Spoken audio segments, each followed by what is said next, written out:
Well, Phil, you've brought in another gadget today for us to talk about, and it's another phone. Yeah, the thing I've got in my hand, and maybe there's Bob, can I show it to us where we can see there? So what I've got in my hand is the Motorola Devour, and it's the latest Android phone from Verizon Wireless. They have 3 Android phones now.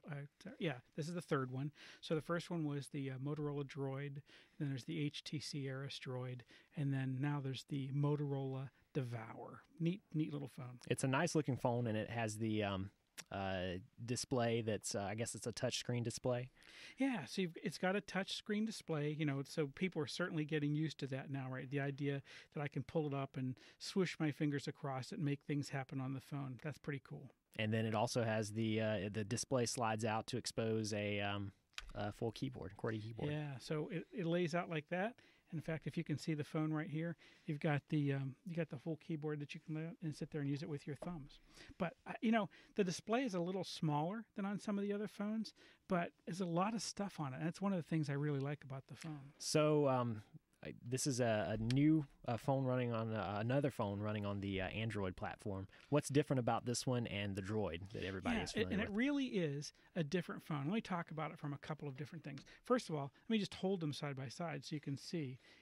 There is, on this side we've got the Motorola Droid, and on this side the Motorola Devour, right? So they're pretty similar in size. Pretty similar size. This one, the Devour, a little smaller, a little sleeker, a little easier to hold in your hand. There's no rough edges on it.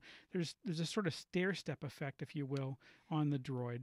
And again, both of them have a slide out keyboard, but this is a little bigger, a little clunkier, if you will, in a way. This is kind of smooth sounding. We go from the sort of plastic case that we had here, we go to a nice aluminum case. Okay, it feels real nice fit and finish on it. I mean, it's just a really nice looking case phone. on the Devour. A little lighter, it feels like, but it's not. The phone is actually like a tiny bit heavier. Really? But because it fits in your hand a little easier, it actually feels, to me, just a little bit lighter. But a nice, again, it's a good looking phone. So software-wise. Yeah, what have these guys done different? All right, here's the big thing. If you're a big-time nerd, then this is, you're going to be a little bit upset by the fact that if going from the Droid to this goes from Android version 2.0 to Android version 1.6 that's on this phone. I don't know why they made a difference. Certainly at some point you'll be able to upgrade this phone to Android 2.0, but right now it's got version 1.6 on it. Do we lose anything by having that version? So you are.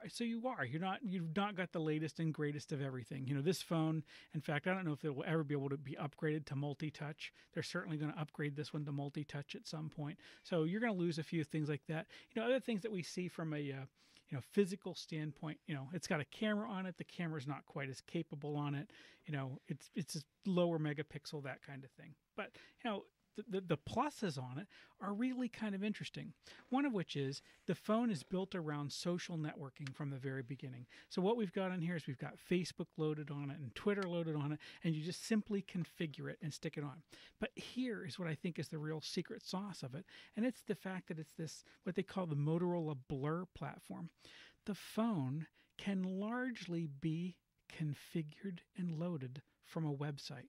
Oh, so you actually pull it up and you can control much of what goes on in the phone. In fact, once you set up the username and password and all of that kind of stuff on it, you can actually go to the site and it'll pop a map up and show you where the phone is. Wow. So if the phone is out of your control, like one of your kids has the phone instead of you actually can see where the phone is on the map once you've logged into the username and password.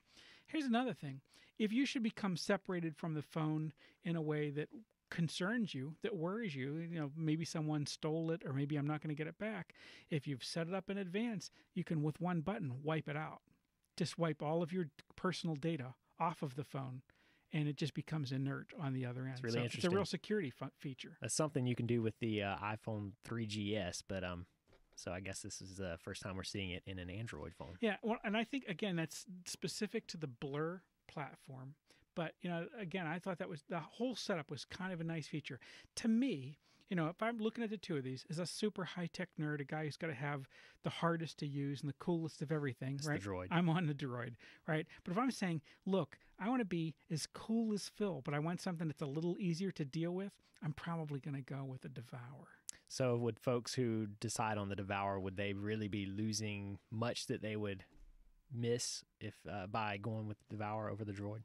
You know, you lose the bragging rights of Android 2.0 versus 1.6 at the beginning, although I think they upgrade. I mean, when I say upgrade, it will be an over-the-air upgrade or a computer upgrade. You'll cable it up and you'll go to 2.0. I think you lose that. The camera on it is not quite as good, but it's still a pretty decent shooter. The just keyboard looking at the two layout and devices, things are a little different. I mean, some people are going to like this better. Some people are going to not like it quite as much. But I think from an overall feel standpoint, you really got to like this phone.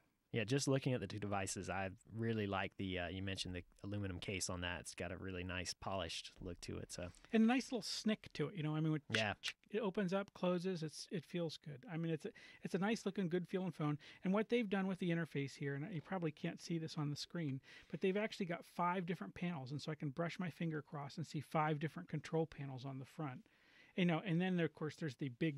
That's the big drawer that's got one of everything in it, right? It's got everything that you got loaded on the phone is in the big drawer. Like all Android phones, of course, there's that pull-down shutter at the top, and basically you've got all of the messages up there. Cool. And this is not available for purchase at the time that we're recording this. So. At this very moment where I've got it in my hand, this is a pre-release phone. That is, features are all set. It all looks like it's ready to go. They just haven't put it on sale quite yet, but should be very soon. All right. So, if you're looking for another smartphone, something that's running on Android and a little easier to use than the Droid, then maybe it's the Devour. Yeah, I like it a lot. All right. Thanks, Phil. Okay. Thanks, Eric.